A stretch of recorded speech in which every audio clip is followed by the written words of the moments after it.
soft as the voice of an angel, breathing a lesson unheard. Bhí mé cansle éman coile déanaí.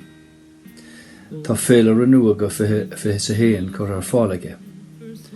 Agus siad atá I gceiste gan ná le díal na féileí airigad a bhhailú de untaobh Peter McVerry agus cumann léamh insin de Pól.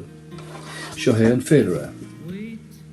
Agus tá pictiúí de gach áitin éar an án, pictiúí iontar deas ar fad, seanachla, an sean a chló sa féilire, agus dátaí táhachtach ó stair na héirinde.